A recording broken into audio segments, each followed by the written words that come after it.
Shams is reporting that Bronny James is expected to stay in the NBA draft. This after being fully cleared to play in the NBA by the Fitness to Play panel. Bronny will participate in all pre-draft activities, starting with the draft combine this week. So, Paul Pierce, good move, bad move by Bronny to stay in the draft? It's a great move. If you got an opportunity to pursue your dream and play against or with your pops, I mean, this is the opportunity. You don't know how much more time that dad has on the clock. So it's only right to explore, especially when you get the buzz. I mean, there's scouts out there that'll take a chance on you. Maybe in the draft or in the pre-draft workout, they'll see your skills and see how you stack up against the rest. And why not give it a shot?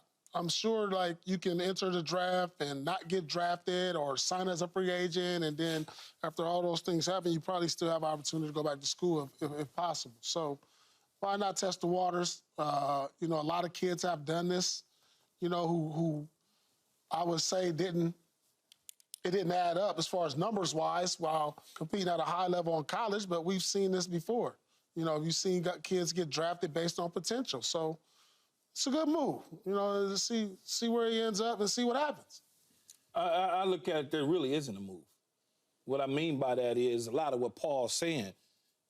What is there to lose in this situation when you're Bronny James? Although you thought the better path would be one more year of college. Yeah, but right?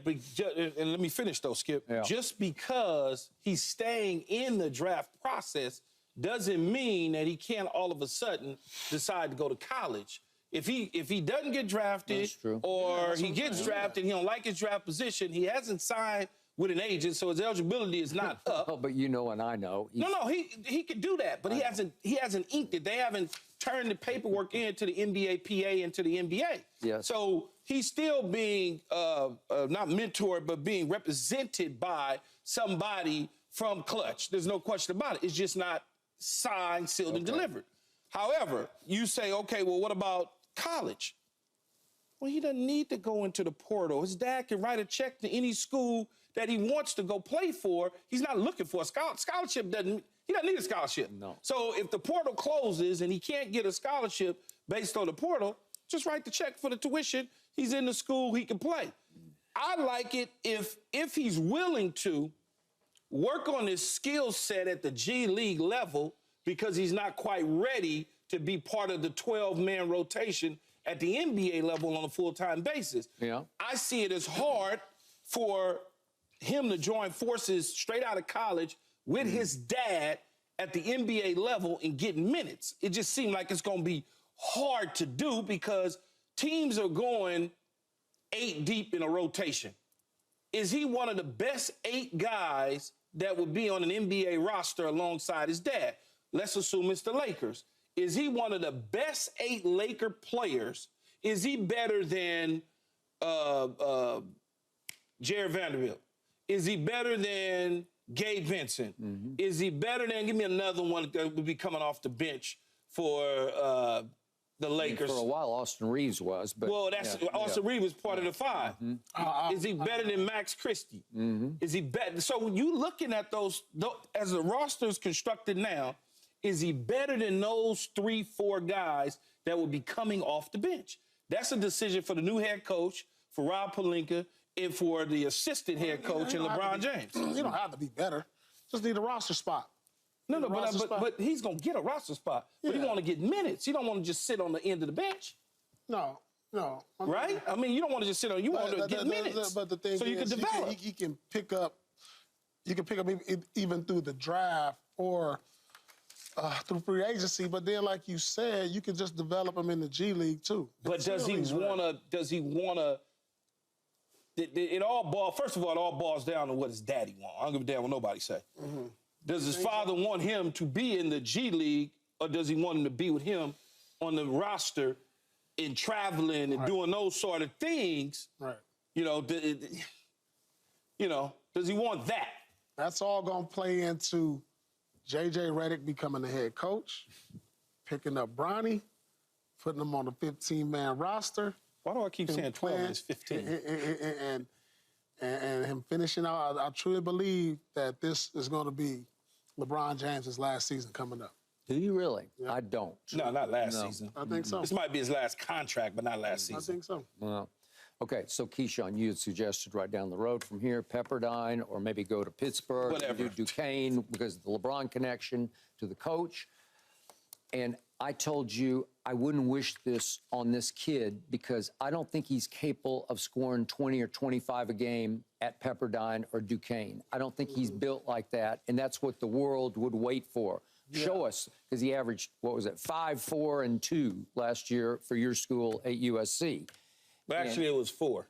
Was it? 4.8. 4.8. That's what I said. 5. Oh. Yeah, 5, 4, and 2, right? 5, 3, and 2. Yeah, okay. 5, 3, and 2. It was not a pretty sight. But he started off up against it because he had a heart condition. Yes. And now he's been cleared, thank God, from the heart condition. So he's a full go to be drafted into the NBA. I believe he was born and raised to play with his father, alongside his father, because I think he could be a credible 15-minute-a-night NBA player with his father, because he does complementary things. He knows how to play, high basketball IQ.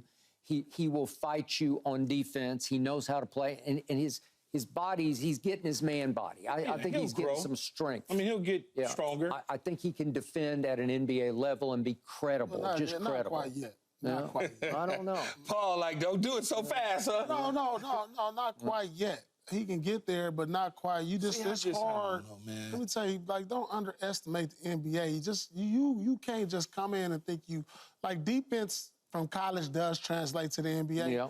But most of the time, it's the guys who are on top all defensive teams in college or defensive player of the year in college that translate. He wasn't on none of those things. So Paul, help me understand, who will he, since we're talking about defense, who would he most likely be guarding in the NBA? What type of players would he be going up against?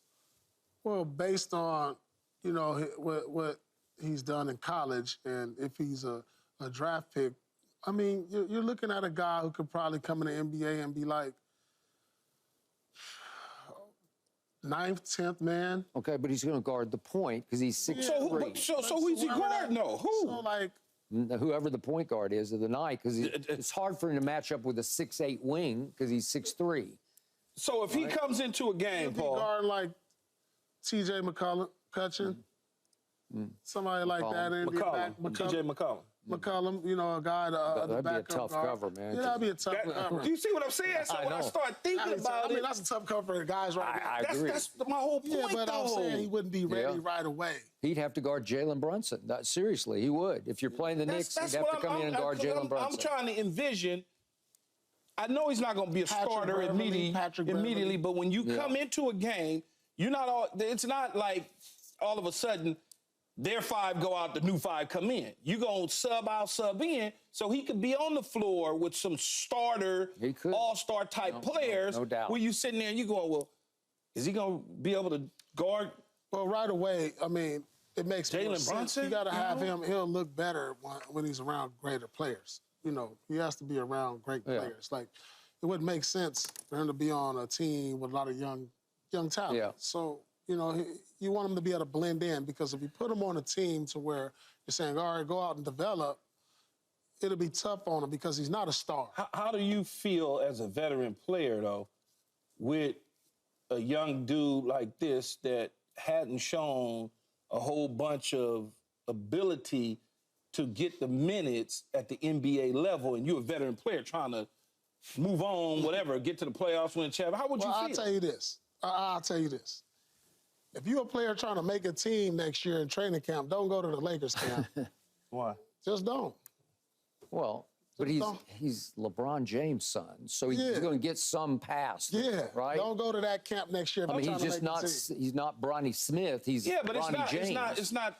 I'm not even talking about it from a LeBron standpoint. I mean, I asked this question because if I'm Anthony Davis or I'm Reeves or any of these guys, how do they feel? But this is what I was trying to tell y'all the other day. The Lakers championship window is closed. Man, I don't. No, listen, though. But that's not. No, it's just a closed deal. Unless you swing it off a trade to get Donovan Mitchell, which I doubt will happen. You don't want to see that. Give LeBron his extension. Draft Bronny James. Like, come on. This is what this is about at the end of LeBron's career. That's not what we do, though. This is what this is about at the end of LeBron's career. We don't ride off into the sunset. Enjoy this moments that's about to happen. They're not going to pay $160 million to ride off into the sunset. He's going to give us another moment to where we're going to be like, this is something that can add to his GOAT conversation. Yeah. Hey, I played long enough to play with my son. Here's the point. How many times have you seen a college player that you couldn't see in college, and all of a sudden they get to the next level, and you say, oh, wait a second, Russell Westbrook at UCLA. I couldn't see it. Jimmy Butler, I couldn't see it. Listen, Anthony Edwards, trust me, I watched him a lot at Georgia. Anthony I couldn't see this. He was more heralded. But you could see that. Yeah, he was more heralded. But with Russ, you couldn't see it. Listen, maybe Bronny will surprise some people at the next level. Well, he couldn't see it. No, you just couldn't see it. Yeah, so maybe he can turn around in the NBA. Hey, I said from the start, LeBron is going to be here for 3 more years, and Bronny is going to play alongside him. Yeah, I just want to know how the players on the team, whatever team it is, are going to respond. It's going to be resentment. It's going to be resentment, absolutely. Definitely. If I'm on a team and I feel like I'm better than him and he getting the minutes over me, that's just normal. Yeah. You know, a lot of that happened with Austin Rivers and Doc Rivers. Like Austin would play, and you have players over there that like felt like they was better than him and deserved to play because it was a father-son. I mean, that just comes with it.